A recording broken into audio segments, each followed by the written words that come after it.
He's one of them Rangers.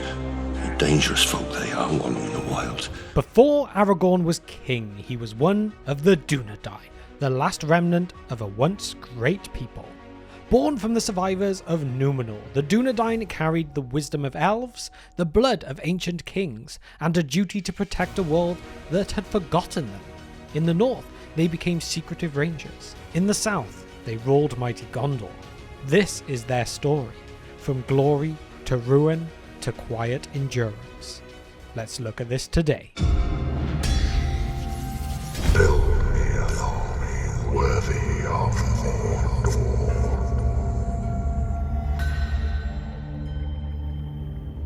The story of the Dúnedain begins in the Second Age, with the rise of Númenor, a star-shaped island raised from the sea by the Valar as a gift to the Edain, the noblemen who had stood beside the elves in the wars against Morgoth. The Númenorians were blessed with long life, wisdom, and strength. For centuries they flourished, sailing the seas and forging ties with the elves of Tolkien and Middle-earth. At their height, they were unmatched, a civilization of towering cities, immense fleets, and scholars who preserved knowledge that would become lost for ages after. But pride crept in. Over time, many Númenorians grew jealous of the immortality of the elves, and their hearts turned away from the Valar. This division created two factions, the King's Men, who sought power and dominion, and the Faithful, who remained loyal to the Valar and friendly with the elves. Sauron, still rising to power in Middle-earth, exploited this rift. Captured and brought to Númenor, he quickly became the king's chief advisor, whispering poison into Ar-Pharazôn's ear. Under his influence, the Númenorians built great temples to Morgoth and prepared an assault on the Undying Lands, an act that shattered the world itself. When Númenor was drowned in the sea, the Faithful alone survived.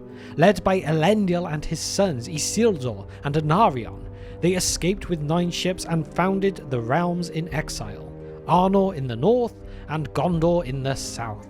And so began the long story of the Dúnedain in Middle-earth, one of strength, decline, and slow fading. When Elendil and his sons founded the realms in exile, the legacy of Númenor was split in two. In the north, Elendil ruled Arnor, with its capital at Annúminas, by the Lake of Evendim. In the south, his sons Isildur and Anarion ruled Gondor, with the twin cities of Minas Ithil and Minas Anor guarding the borders of Mordor. These two kingdoms were meant to be united, a single line of kings carrying on the legacy of Númenor, but distance and circumstance pulled them apart. While Gondor thrived with strong walls and fertile lands, Arnor was more isolated, exposed, and sparsely populated, and the troubles in the north came fast. After Elendil died in the War of the Last Alliance, when he and Gil-galad fell fighting Sauron himself at the Battle of Dagorlad, Isildur became High King, but his reign was short. On his journey north, Isildur was ambushed at the Gladden Fields, and the one ring that he had taken from Sauron's hand, which he had refused to destroy, was lost. With Isildur's death, the rule of Gondor passed to Anarion's line, while Arnor fell to Valandil, Isildur's youngest son. From this point forward, the two kingdoms grew increasingly independent. Gondor maintained power with its great armies and strategic cities, but Arnor began a slow decline, and it was in Arnor that the future Rangers, the northern Dúnedain, would face their greatest trials.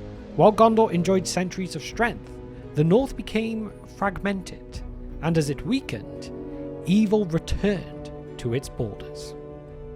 The kingdom of Arnor may have been founded in the glory of Númenor, but its decline was both tragic and slow burning. After centuries of relative peace, Arnor faced a fatal internal fracture. Upon the death of King Eärendil in the year 861 of the Third Age, his 3 sons quarrelled over succession. Instead of choosing a single heir, the kingdom was divided into 3 smaller realms. You had Arthedain, Cardolan, and Rhudaur. This division really proved fatal. Weakened by rivalry and divided strength, the 3 kingdoms became vulnerable to the growing darkness in the north. It was during this time that a shadow began to stir in Angmar, a desolate land in the far northeast of the Misty Mountains. So by around the year 1300 of the Third Age, the Witch King of Angmar, later revealed to be the Lord of the Nazgul, founded his own kingdom with one purpose: to destroy the Dúnedain of the North. And he succeeded, piece by piece. Rhudaur was the first to fall, its lords corrupted by evil. Cardolan struggled on, but was ravaged by war and plague. Only Arthedain, the westernmost of the three, held fast, its rulers maintaining the direct bloodline from Isildur. But they were vastly outmatched. In a series of brutal campaigns known as the Wars of Angmar, which we do have videos on if you want to check out that in more detail, the Witch King slowly crushed the resistance. Cities were destroyed, fortresses fell, and in 1974 of the Third Age, the last kingdom of Arnor was finally broken. The capital of Fornost was captured, and the Dúnedain was scattered. The next year, a last alliance of elves from Lindon and Rivendell, led by Círdan the Shipwright and Glorfindel, arrived alongside a Gondorian army to finally defeat the Witch King in the Battle of Fornost. The victory was real, but for Arnor, it came far too late. The kingdom was gone, and so, from its ashes, the Rangers of the North were born, the last remnant of the northern Dúnedain. They had no cities, no thrones, and no armies, but they had a lineage, unbroken from Elendil and Isildur, and they had a purpose: to protect the free peoples of Eriador from the shadows still lurking in the wild. These were the hidden guardians of Middle-earth, and their most famous son was yet to be born. With the fall of Arnor, the Dúnedain of the North vanished from maps and memory, but they did not vanish from the world. Instead, they became something more elusive, more watchful. The Rangers of the North, silent protectors in a land that barely knew they existed.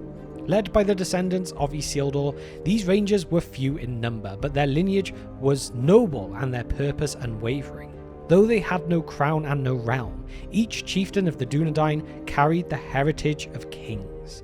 They were aided by Elrond of Rivendell, who not only provided sanctuary and counsel, but also safeguarded the sons of each chieftain during their youth.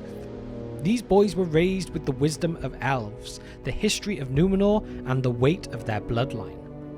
The Rangers themselves patrolled the wide wilderness of Eriador, from the Shire to Bree, through the Weather Hills, around the ruins of ancient Arnor, and as far south as Tharbad. Their presence was rarely noticed, but always vital. Bandits, trolls, and evil things stirred in those empty lands, and it was the Rangers who stood between these threats and the quiet folk of the North. Perhaps the most important of their hidden duties was the protection of the Shire. Most hobbits didn't even know they existed, dismissing them as strange wanderers in the woods.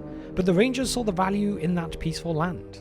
After all, Elendil himself had once passed near its borders, and Elrond, ever wise, knew that something vital still slept in the bloodline of the halflings.